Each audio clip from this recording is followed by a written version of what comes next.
We are nearly 24 hours away from the NFL draft, and Brandon Aiyuk remains being one of the NFL's top stories. And why? Simply because of what happened today with Amon-Ra St. Brown getting a massive payday. And we all know how it works. The next person to get paid sets the market, and so on and so forth. So every time another guy raises the bar, it raises the bar for the guy coming up behind him. And you might be like, yeah, well, are you sure? Well, take a look at Brandon Aiyuk's reaction, seemingly to this news that Amon-Ra St. Brown just got paid $30 million per year on average.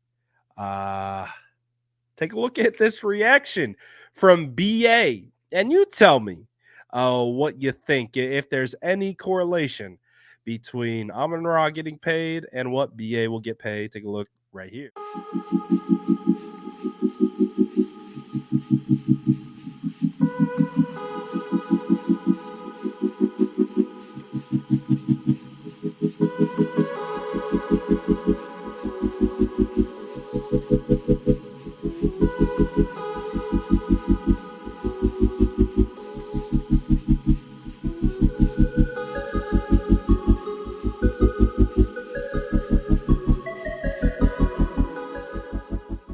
Now, this video was posted to Brandon Aiyuk's Instagram shortly after the news dropped that Amon-Ra St. Brown got a big old payday.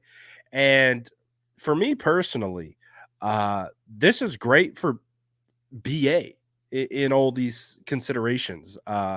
It's great for BA because I guarantee you what Amon-Ra St. Brown got paid justified his asking price. And I think that's a very key component in this, because what we've heard so far is that the 49ers and BA are far apart in negotiations. And I guarantee you what Amon-Ra St. Brown got paid today was much closer to where BA and his team are trying to get to, opposed to where the 49ers are starting out at.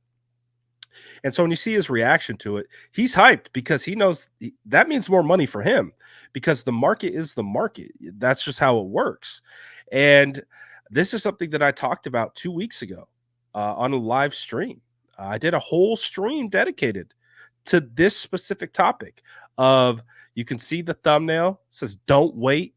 My title says, "Why waiting to pay Brandon Aiyuk could turn into a disaster for the San Francisco 49ers." And the whole context of this stream was, man, we knew that Amon-Ra St. Brown was going to get paid. We know CeeDee Lamb. We know Justin Jefferson are going to get paid as well. And, boom, out of nowhere, Devonta Smith gets $25 million a year, setting the floor of the essential market, right? Like, there's no way BA is getting under $25 million per year.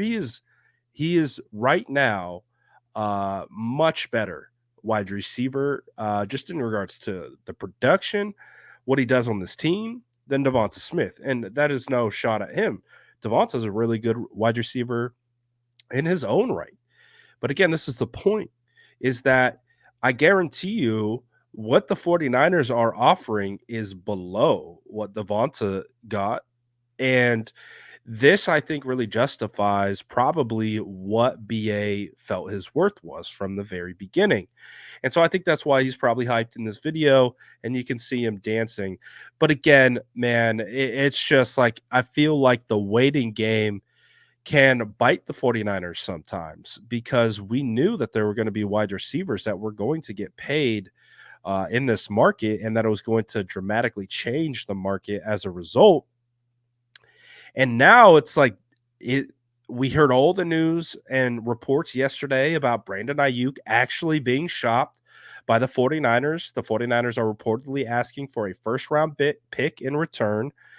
They've reportedly been speaking to other teams and gauging interest in Brandon Aiyuk on a potential trade. So according to reports that were sourced inside the 49ers buildings and other general managers, according to Mike Silver, this is something that's real. And I know it's something that a lot of people didn't want to believe. And I think it was something that they didn't like the idea of it, so they rejected it rather than just keeping an open mind and trying to understand that this is a business and these types of moves are fluid, which means all things are to be considered. And that's how you operate in a business environment. And so, as we continue to move forward with this situation, it still doesn't necessarily mean BA is going to be traded, because I really do believe the key element in BA getting traded is someone has to offer that first round pick. If someone isn't going to offer that first round pick for BA, then I don't see BA going anywhere.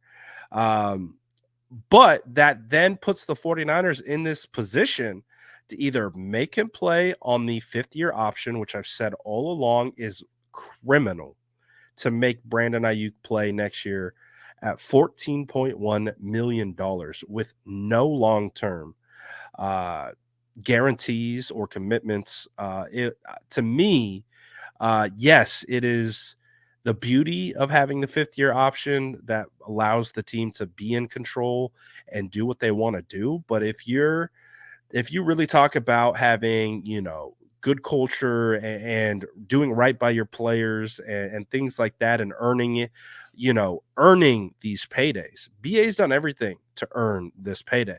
And to make him play on a 5th-year option, which would have him severely underpaid, uh, I don't see how that aligns with um, kind of the corporate, the internal type of you know culture set, or like the way we operate and the way we do business, the way we take care of our guys, and all those different types of things. So I think there's really two options. You either trade BA because you're not going to pay him, or you don't trade him and you pay him. That's what we're up against. And as I've said, the entire offseason, I still believe the sweet spot is 26 to 28. I bet with this deal, it moves closer to 28. And it might be even more now. Uh, because when you look at Amon-Ra St. Brown's numbers from a production standpoint, considering he's the number one wide receiver in that offense, and gets so many more targets than Brandon Aiyuk in the 49ers offense, they still have similar numbers. But again, you can see why the bump goes to Amon-Ra, because he gets, I think he probably got, I don't want to speak out of turn, but from my recollection, I believe he had close to like 50 more targets than Brandon Aiyuk last year. So this whole situation, I don't know. I don't know how it's going to end. I wish I had an answer. But it's been pretty crystal clear almost the entire time that this could be the potential outcome. And I know a lot of people didn't want to hear it, and I understand that. Uh, but this is just what it is.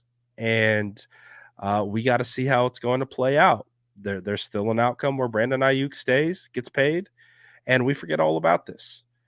There's an outcome that he gets traded tomorrow, and he is no longer a 49er. Those are the two outcomes, and honestly, I don't know which way I'm leaning. Which way are you leaning? What do you think the outcome is going to be of tomorrow? Does BA get traded, or is he here to stay? And is he going to sign that big time lucrative deal that he's earned? Let me know what you guys think in the comments below. And as always, make sure to like and subscribe for more updates.